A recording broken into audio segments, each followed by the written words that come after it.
never growing. Certainly not. But you did once, Grandma. Only very little, the old woman answered. I gave up growing when I was extremely small, along with all other nasty childish habits like laziness, disobedience and greed, and sloppiness and untidiness and stupidity. You haven't given up any of these things, have you? I'm only a little boy, Grandma. You're 8, she snorted. That's old enough to know better. If you don't stop growing soon, it'll be too late. Too late for what, Grandma? It's ridiculous, she went on. You're nearly as tall as me already. George took a good look at Grandma. She certainly was a very tiny person. Her legs were so short that she had to have a footstool to put her feet on, and her head only came halfway up the back of the armchair. Daddy said it's fine for a man to be tall, George said. Don't listen to your dad, Grandma said. Listen to me. But how do I stop myself from growing? George asked. Eat less chocolate, Grandma said.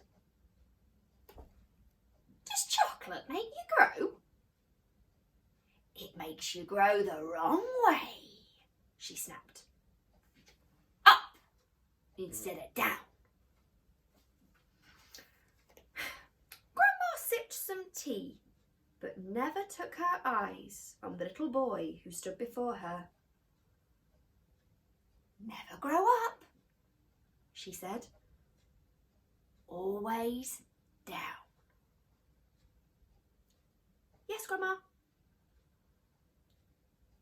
And stop eating chocolate. Eat cabbage instead.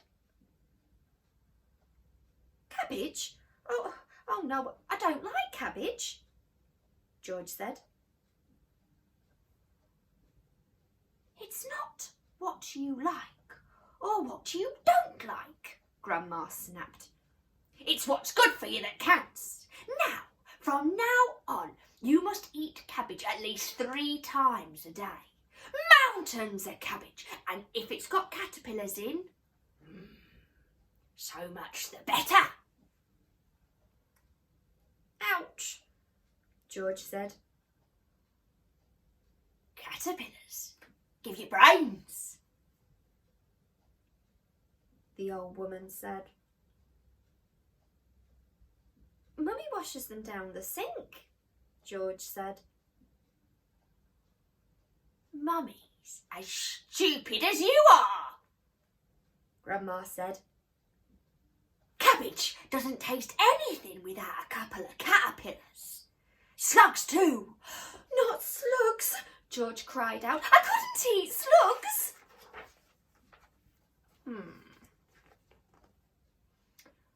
Whenever I see a live slug on a piece of lettuce, Grandma said, I gobble it up as quick as it crawls away.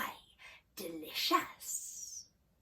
She squeezed her lips together tight so that her mouth became a tiny, wrinkled hole.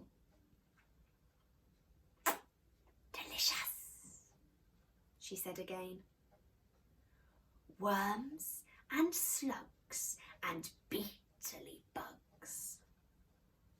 You don't know what's good for you. You're joking, Grandma.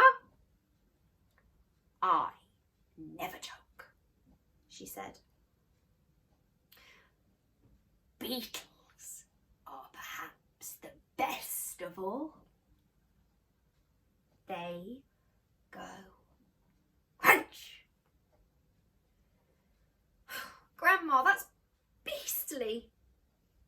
The old hag grinned, showing those pale brown teeth. Sometimes, if you're lucky, she said, you get a beetle inside a stem of a stick. Now, that's what I like. Grandma, how could you? You find all sorts of things in sticks of raw celery, the old woman went on. Sometimes it's earwigs. I don't want to hear about it, cried George. A big, fat earwig is tasty, Grandma said, licking her lips. But you've got to be quick, my dear. When you put one of those in your mouth, it's a pair of sharp nippers on the back end. And if it grabs your tongue with those, it never lets go. So you've got to bite the earwig first. Chop, chop, before it gets you. George started edging towards the door. He wanted to get as far away as possible from this filthy old woman. You're trying to get away from me, aren't you? She said, pointing a finger straight at George's face. You're trying to get away from Grandma. You're trying to get away from Grandma. Little George stood by the door, staring at the old hag in the chair. She stared right back at him. Could it be, George wondered, that she was a witch? He had always thought witches were only in fairy tales, but now he wasn't sure.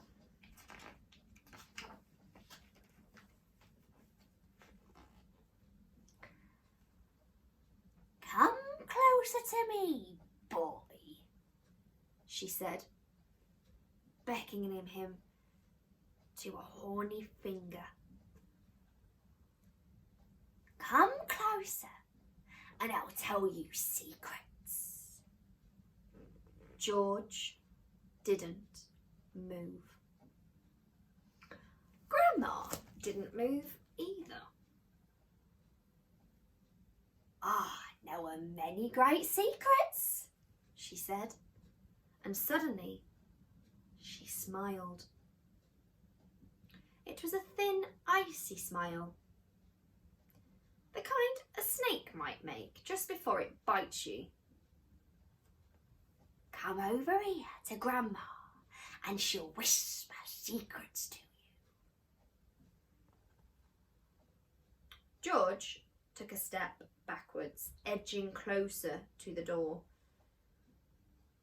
You mustn't be frightened of Grandma, she said, smiling that icy smile. George took another step backwards.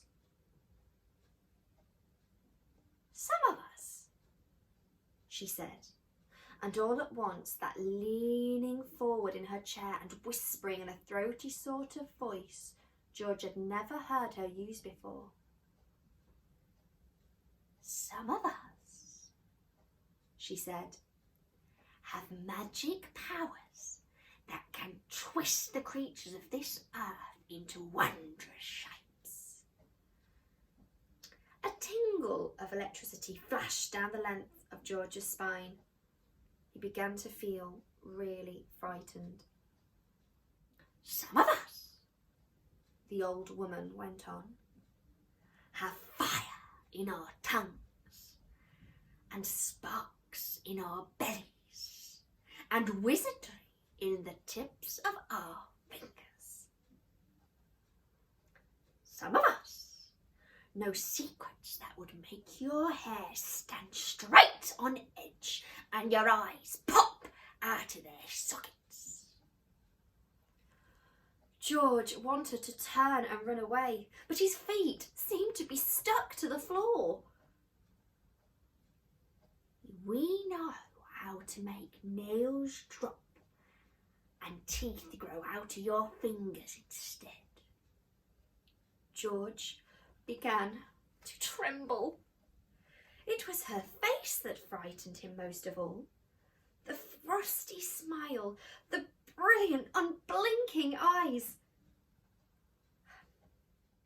We know how to have you wake up in the morning with a long tail coming out of you. Grandma, he cried, stop! We know secrets, my dear, about dark places where dark things live and squirm and slither all over each other. George made a dive for the door. It doesn't matter how far you run, he heard her saying. You won't ever get away. George ran into the kitchen, slamming the door behind him. And that is chapter 1 of George's Marvellous Medicine. How awful was Grandma, children? She's terrible. I am pretty sure that there are no grandmas, real life grandmas, that are like that. No grandmas. Poor George. But we all know in the end George is going to be the winner and he's going to get his revenge. The next chapter is chapter 2, The Marvellous Plan. And that will be in the next episode that I do for you. I've done you all workbooks for you to answer questions. So what I do is listen first, enjoy the story, then try and answer the worksheets from memory to see what you can remember. Don't worry if you can't remember everything, it doesn't matter. Then listen to it again, and the questions that you couldn't answer, you can then write down the answers when you hear them. Thanks guys, see you soon.